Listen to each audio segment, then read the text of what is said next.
Hello and good evening everyone. आज के lecture में हम पढ़ेंगे 10 लेटर डिटर्मिनेंट। तो टॉपिक स्टार्ट करने से पहले आपको कुछ चीजों का पता होना चाहिए, लाइक फर्मियोन्स क्या होता है, सिमेट्रिक और एंटी सिमेट्रिक वेव फंक्शन क्या होता है। तो एक बार ये देख लेते हैं। तो सबसे पहले सिमेट्रिक वेव फंक्शन क्या होता है। तो क्वांटम मैकेनिक्स के अंदर हमारे पास जो आइडेंटिकल पार्टिकल होते हैं, जो मल्टी इलेक्ट्रॉन एटम होते हैं, अगर उनके साई की वैल्यू अनचेंज रहती है, मीन्स जो हमारे पास मल्टी इलेक्ट्रॉन एटम है, तो जो इलेक्ट्रॉन है वो अलग अलग स्टेट में क्या करते हैं, ऑक्यूपाई करते हैं। अगर हम उन इलेक्ट्रॉन का स्टेट चेंज कर दें, सपोज दैट जो फर्स्ट इलेक्ट्रॉन है वो स्टेट ए में है और जो सेकंड इलेक्ट्रॉन है वो स्टेट बी में है, तो इसका रिवर्स करते हैं, फर्स्ट इलेक्ट्रॉन को बी स्टेट के अंदर कर दें और सेकंड इलेक्ट्रॉन को ए स्टेट के अंदर कर दें, तो उसके जो साई की वैल्यू है उसके अंदर कोई भी चेंज ना आए, उसको हम क्या बोलेंगे, सिमेट्रिक वेव फंक्शन। अगर उसका स्टेट चेंज करने पर उसकी साई की वैल्यू के अंदर कोई चेंज आ रहा है या उसके साइन के अंदर कोई चेंज हो रहा है, तो उसको हम क्या बोलेंगे, एंटी सिमेट्रिक वेव फंक्शन। तो जो सिमेट्रिक वेव फंक्शन होता है वो शो करते हैं बोजोन्स पार्टिकल्स। बोजोन पार्टिकल का सिमेट्रिक वेव फंक्शन होता है। ये एक्सक्लूजन प्रिंसिपल को फॉलो नहीं करते, पाउली एक्सक्लूजन प्रिंसिपल को, और इनका जो स्पिन होता है, स्पिन 1 2 3 इंटीग्रल स्पिन होता है इनका, और ये बोस-आइंस्टीन कंडेंसेशन को फॉलो, बोस-आइंस्टीन स्टैटिस्टिक्स को फॉलो करते हैं। उसके बाद करें फर्मियोन्स की, तो फर्मियोन्स जो पार्टिकल होते हैं इनका एंटी सिमेट्रिक वेव फंक्शन होता है। ये पाउली एक्सक्लूजन प्रिंसिपल को फॉलो करते हैं और इनका जो स्पिन होता है वो हाफ स्पिन होता है, इंटीग्रल हाफ स्पिन 1/2 3/2 5/2 ऐसे इनका स्पिन होता है। इनके एग्जाम्पल अगर हम देखें तो इनके एग्जाम्पल होते हैं इलेक्ट्रॉन, प्रोटॉन, न्यूट्रॉन्स या लेप्टॉन्स भी हम बोल सकते हैं, और ये फर्मी डीराक स्टैटिस्टिक्स को फॉलो करते हैं। तो अब टॉपिक स्टार्ट करते हैं। तो इन quantum mechanics A Slater determinant is an expression that describe the wave function. तो जो स्लेटर डिटर्मिनेंट है वो क्या करता है, वेव फंक्शन को डिस्क्राइब करता है। वेव फंक्शन किसका डिस्क्राइब करेगा, जो फर्मियोनिक सिस्टम है, जो फर्मियोन्स हैं, मल्टी फर्मियोन्स, उन मल्टी फर्मियोन्स का वेव फंक्शन डिस्क्राइब करते हैं हम किसकी हेल्प से, स्लेटर डिटर्मिनेंट की हेल्प से। दो या दो से ज्यादा जो फर्मियोन्स हैं उनका एक साथ हम वेव फंक्शन डिस्क्राइब कर सकते हैं। और इसकी इंपोर्टेंस ये है, इसको ज्यादा यूज इसलिए किया जाता है क्योंकि बड़ी सिंपलिसिटी से हम जो मल्टी इलेक्ट्रॉन एटम है उनका वेव फंक्शन डिस्क्राइब कर सकते हैं। तो उसके बाद next point, it satisfy antisymmetric requirements. Means हमारे पास फर्मियोन्स का ये वेव फंक्शन डिस्क्राइब कर रहा है, तो फर्मियोन्स की जितनी भी प्रॉपर्टी हैं वो सब यहाँ पे एप्लीकेबल होंगी। तो फर्मियोन्स का जो वेव फंक्शन होता है वो एंटीसिमेट्रिक होता है, ये पाउली एक्सक्लूजन प्रिंसिपल को फॉलो करते हैं। और हम यहाँ पे ये भी बोल सकते हैं कि जो आइडेंटिकल फर्मियोन्स हैं वो एक से ज्यादा, तो जो आइडेंटिकल फर्मियोन्स हैं वो can not occupy same quantum state. जो आइडेंटिकल फर्मियोन्स है वो एक से ज्यादा क्वांटम स्टेट के अंदर एग्जिस्ट नहीं कर सकते, या क्वांटम स्पेस में एग्जिस्ट नहीं कर सकते। तो यहाँ पे जितनी भी फर्मियोन्स की प्रॉपर्टी है वो हमने यहाँ पे लिख रखी, इट सेटिस्फाई एंटीसिमेट्रिक रिक्वायरमेंट्स। तो इसमें एंटीसिमेट्रिक वेव फंक्शन की रिक्वायरमेंट्स होती है। उसके बाद ये पाउली एक्सक्लूजन प्रिंसिपल को फॉलो करता है, और by changing upon exchange of 2 electron, means एक इलेक्ट्रॉन्स को अगर एक स्टेट से दूसरी स्टेट के अंदर क्या करते हैं, एक्सचेंज करते हैं। तो एक्सचेंज करेंगे तो उनका जो साइन है वो क्या होगा, चेंज हो जाएगा, और उसकी जो साई की वैल्यू है वो भी क्या होगी, चेंज होगी। सपोज दैट हम यहाँ पे ये बोल सकते हैं, जो एंटीसिमेट्रिक वेव फंक्शन था तो हमारे पास क्या था, ये Sai R1 R2, and antisymmetric में क्या हो जाएगा, ये जो साइन है ये चेंज हो जाएगा, साई R1 R2 R1। तो ये हो जाएगा हमारे पास एंटीसिमेट्रिक के लिए, जिसमें जो साइन है हमारा वो चेंज हो रहा है और साई की वैल्यू भी यहाँ पे चेंज हो रही है। उसके बाद next point, only a small subset all possible fermionic wave function can be written as a single Slater determinant. Means जो हमारे पास मल्टी फर्मियोन्स हैं या दो से ज्यादा फर्मियोन्स हैं, उनका जो वेव फंक्शन है हम एक स्मॉल से सबसेट के अंदर या स्मॉल से एक डिटर्मिनेंट के अंदर उसका वेव फंक्शन बड़ी आसानी के साथ लिख सकते हैं। उसके बाद next point, but those from an important, means जो ये जो स्लेटर डिटर्मिनेंट है ये इतना इंपॉर्टेंट क्यों है, इसका इंपॉर्टेंस होने का रीजन ये है क्योंकि बड़ी सिंपलिसिटी के कारण हम इसके अंदर क्या कर सकते हैं, जो मल्टी फर्मियोन्स है उसका वेव फंक्शन बड़ी आसानी के साथ लिख सकते हैं। तो अब तक हमने क्या देखा है, अब तक हमने ये देखा है जो स्लेटर डिटर्मिनेंट है वो ओवरऑल वेव फंक्शन पता करता है मल्टी फर्मियोन्स का। उसके बाद हमने ये देखा ये एंटी फर्मियोन्स है, तो ये फर्मियोन्स की जितनी भी प्रॉपर्टी है वो सब सेटिस्फाई करेंगे इसके अंदर। तो एंटीसिमेट्रिक वेव फंक्शन होगा, पाउली एक्सक्लूजन प्रिंसिपल को फॉलो करेगा। ये बहुत ज्यादा सिंपल है, इसकी सिंपलिसिटी मतलब बहुत ज्यादा इंपॉर्टेंट है इसकी सिंपलिसिटी के कारण। ये सब चीजें अब तक हमने देखी। तो उसके बाद next point, consider a N particle system in which the particle are non interacting. हमने यहाँ पे क्या लिया, एन पार्टिकल सिस्टम लिया, और वो जो पार्टिकल है एक दूसरे के साथ इंटरेक्शन नहीं करे, तो उनका जो हैमिल्टोनियन है वो हैमिल्टोनियन हमने यहाँ पे लिखा है, हैमिल्टोनियन में भी रिटन एज। तो एन पार्टिकल सिस्टम का जो हैमिल्टोनियन होगा वो कैसे लिखा, तो यहाँ पे एच हैमिल्टोनियन को रिप्रेजेंट कर रहा है और ये हमारे पास एन पार्टिकल्स हैं। तो इनका इंडिविजुअल यहाँ पे हमने क्या लिख दिया, जो हैमिल्टोनियन है पहले फर्स्ट पार्टिकल का लिखा, फिर सेकंड पार्टिकल का, और फिर सो ऑन एन पार्टिकल तक हमने यहाँ पे लिखा और सबको क्या कर दिया, ऐड कर दिया। तो हमारे पास क्या आ जाएगा, एन पार्टिकल का जो हैमिल्टोनियन है वो मिल जाएगा हमें। और यहाँ पे अगर हम पार्टिकल को इंटरचेंज करेंगे तो हमारे पास ये जो हैमिल्टन ऑपरेटर है वो कैसा रहेगा, सिमेट्रिक रहेगा। तो उसके बाद next point, the operator H12 so is symmetric with respect to particle interchange. Means particle को जब हम इंटरचेंज करेंगे, उनका जो स्टेट है उसको चेंज करेंगे, तो जो ऑपरेटर है वो कैसा रहेगा, सिमेट्रिक रहेगा। उसके बाद next point, for N particle to be identical, जो हमारे पास एन पार्टिकल हैं सब के सब क्या है, आइडेंटिकल है। The operator H must all have same, तो सबके लिए आइडेंटिकल पार्टिकल है तो सबके लिए जो ऑपरेटर है वो क्या रहेगा, सेम रहेगा। And same set of orthonormal eigen function, और सबके लिए जो eigen function orthonormal eigen function वो क्या रहेगा, सेम रहेगा।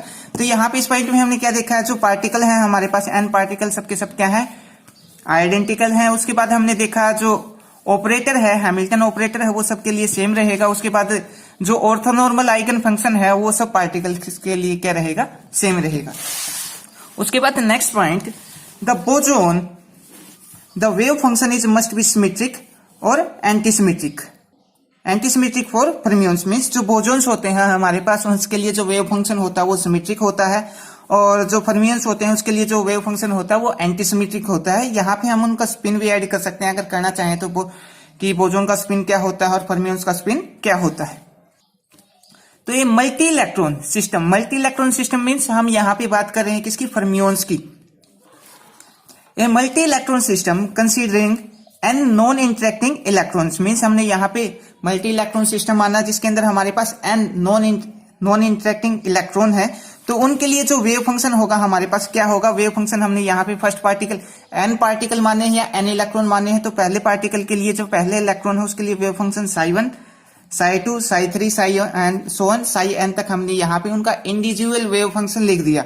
तो यहाँ पे तो जो साई है वो फंक्शन साई के जो पोजीशन कोऑर्डिनेट्स है वो क्या है 1 2 3 4, या फिर उन जो पोजीशन है उनकी क्या है 1 2 3 4 सो ऑन n तक है। तो यहाँ पे उनका हमने जो वेव फंक्शन है इंडिविजुअल वेव फंक्शन उन एन पार्टिकल का जो एक दूसरे के साथ इंटरेक्ट नहीं कर रहे थे, तो यहाँ पे हमने उनका जो वेव फंक्शन है वो इंडिविजुअल लिखा है। तो psi1 psi2 psi n and psi n, और जो वेव फंक्शन है वो हम इनटू में लिखते हैं, जो हम जो ऑपरेटर्स लिखते हैं वो हम प्लस में लिखते हैं। उसके बाद next point, let us consider, wait a minute, let us consider a wave function. हम यहाँ पे एक वेव फंक्शन कंसीडर कर रहे हैं दो इलेक्ट्रॉन सिस्टम का, और उसको हम स्लेटर डिटर्मिनेंट की हेल्प से लिखेंगे कि इनका जो वेव फंक्शन है दो इलेक्ट्रॉन्स का वो जो वेव फंक्शन है वो हम कैसे लिखेंगे। तो let us consider a wave function used to describe a system of two electrons. तो यहाँ पे हमने वेव फंक्शन लिया है, वेव फंक्शन को डिस्क्राइब करना है, और जो सिस्टम ले रखा है वो कैसा है, टू फर्मियोनिक्स मीन्स उसके अंदर दो इलेक्ट्रॉन्स, और दो इलेक्ट्रॉन्स का हम वेव फंक्शन लिखेंगे with the help of Slater determinant. तो suppose electron number 1 in quantum state A, जो इलेक्ट्रॉन फर्स्ट है वो ए क्वांटम स्टेट के अंदर एग्जिस्ट कर रहा है, और जो इलेक्ट्रॉन बी है वो क्वांटम स्टेट बी के अंदर एग्जिस्ट कर रहा है। उसके बाद next point, consider A system of two identical particle, one particle in state psi a and second particle psi b। तो यहाँ पे हमने कंसीडर किया है कि हमारे पास टू आइडेंटिकल पार्टिकल है, जो फर्स्ट पार्टिकल है वो हमारे पास psi a स्टेट के अंदर है, जो सेकंड पार्टिकल है वो psi b स्टेट के अंदर है। तो यहाँ पे जो पॉसिबल वेव फंक्शन होंगे हमारे पास वो क्या होंगे, एक तो होगा सिमेट्रिक के लिए और दूसरा होगा एंटी सिमेट्रिक के लिए। तो हम फर्मियंस की बात कर रहे हैं तो सिमेट्रिक वाले से हमें कोई भी मतलब नहीं होगा, हम बात करेंगे किसकी, एंटी सिमेट्रिक वेव फंक्शन की। तो एंटी सिमेट्रिक वेव फंक्शन ये हो जाएगा हमारे पास 1/√2 साई ए साई बी, और जो जब स्टेट चेंज करेंगे तो -ψ2, और ये आ जाएगा हमारे पास एंटी सिमेट्रिक वेव फंक्शन का जो सॉल्यूशन है वो ये आ जाएगा। तो उसके बाद जो टू आइडेंटिकल फर्मियोन्स हैं, Thus two identical fermions cannot be same quantum state। हाँ बिल्कुल सही है, जो दो आइडेंटिकल फर्मियोन्स है वो कभी भी सेम क्वांटम स्टेट के अंदर एग्जिस्ट नहीं कर सकते। तो अब हम यहाँ पे लिखेंगे तो दो फर्मियोन्स का जो स्लेटर डिटर्मिनेंट है वो कैसे लिखेंगे, तो यहाँ पे लिखेंगे psi A is equal to 1/√2।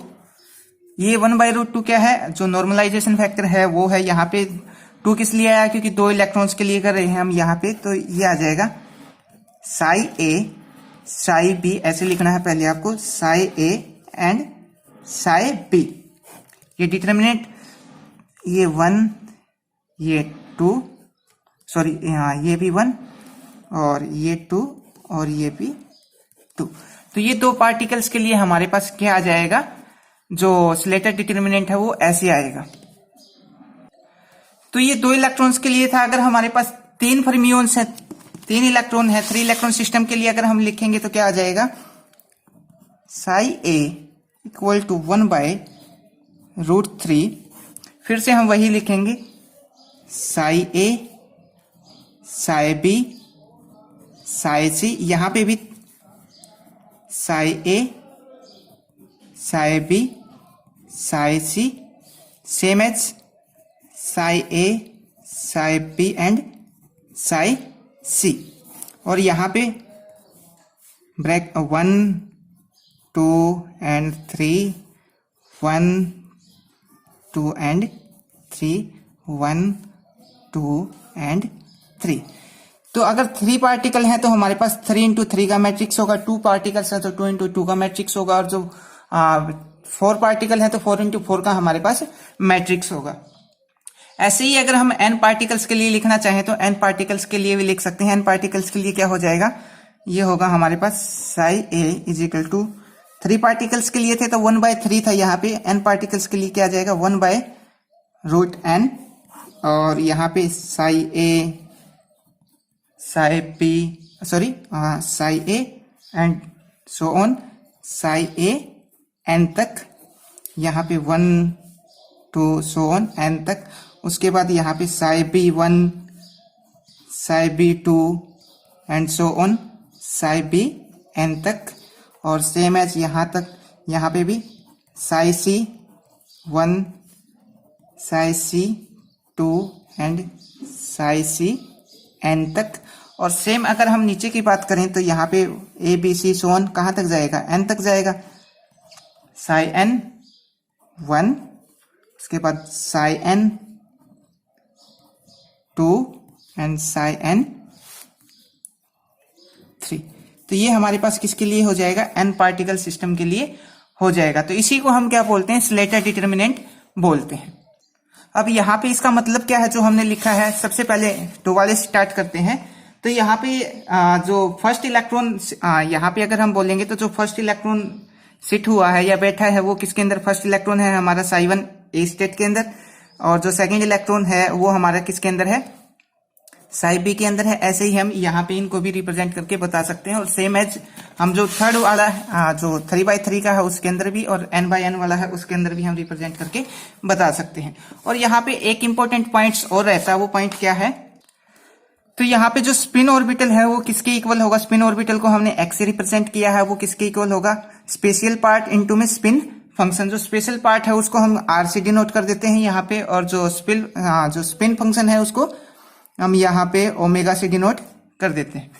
तो यहाँ पे जो स्पिन है, स्पिन क्या हो सकती है, इलेक्ट्रॉन की स्पिन हमारे पास 2 स्पिन हो सकती है, एक तो 1/2 स्पिन प्लस 1/2, और दूसरा जो स्पिन हो सकती है वो -1/2 हो सकती है।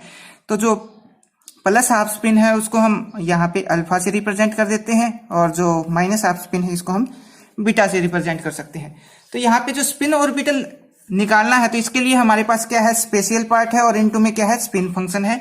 तो जो ये निकालने के लिए हमारे पास इन दोनों में से एक सिमेट्रिक होना चाहिए और दूसरा एंटी सिमेट्रिक होना चाहिए। सपोज दैट हमारे पास ये पार्ट अगर सिमेट्रिक है तो ये पार्ट एंटी सिमेट्रिक होना चाहिए। अगर ये पार्ट एंटी सिमेट्रिक है तो ये पार्ट कैसा होना चाहिए, एंटी सिमेट्रिक होना चाहिए। और यहाँ पे जो स्पेशल पार्ट है ये रिप्रेजेंट कर रहा है कि उस ऑर्बिटल्स के अंदर इलेक्ट्रॉन प्रेजेंट है या नहीं है, और जो स्पिन पार्ट है ये बताता है कि उस इलेक्ट्रॉन का जो स्पिन है वो स्पिन क्या होगा। उसके बाद अब हम बात करते हैं जो हमारे पास स्लेटर डिटर्मिनेंट है। इस स्लेटर डिटर्मिनेंट के क्या क्या प्रॉपर्टी होती है, तो अब हम प्रॉपर्टी देखते हैं। जो डिटर्मिनेंट जो स्लेटर डिटर्मिनेंट है इसकी क्या क्या प्रॉपर्टी है। जो फर्स्ट प्रॉपर्टी है, the interchange of any 2 rows and 2 column change the sign of determinant. अगर 2 रो और 2 रोज और 2 कॉलम को अगर हम चेंज करते हैं तो उसका जो साइन है डिटर्मिनेंट का वो क्या हो जाएगा, चेंज हो जाएगा। नेक्स्ट पॉइंट में ये बता रखा, अगर the value of determinant is 0, अगर जब डिटर्मिनेंट उस टाइम डिटर्मिनेंट की वैल्यू 0 होगी। If any 2 rows and 2 column are identical, जब 2 रोज और 2 कॉलम क्या होंगे हमारे पास, आइडेंटिकल होंगे। उसके बाद थर्ड पॉइंट क्या है, the value of determinant is unchanged if row written as column. अगर रो को हम कॉलम की जगह लिख दें और कॉलम को अगर हम रो की जगह लिख दें तो जो डिटर्मिनेंट की वैल्यू हो वो क्या रहेगी, अनचेंज रहेगी। तो प्रॉपर्टी में क्या बता रखा था, ये 3 ही प्रॉपर्टी है हमारे पास। तो फर्स्ट प्रॉपर्टी में क्या था, अगर हम 2 रोज और 2 कॉलम को चेंज कर दें तो जो डिटर्मिनेंट का साइन है वो चेंज हो जाएगा। उसके बाद डिटर्मिनेंट की वैल्यू 0 कब होगी, जब 2 रोज और 2 कॉलम क्या होंगे हमारे पास, आइडेंटिकल होंगे। और थर्ड जो प्रॉपर्टी थी उसमें क्या था कि जब हम रो को कॉलम में चेंज कर दे और कॉलम को रो में चेंज कर दे तो जो डिटर्मिनेंट की जो वैल्यू हो उसके अंदर कोई भी चेंज नहीं आएगा। तो ये था हमारे पास स्लेटर डिटर्मिनेंट। आई होप आपको ये समझ आया हो। Thank you.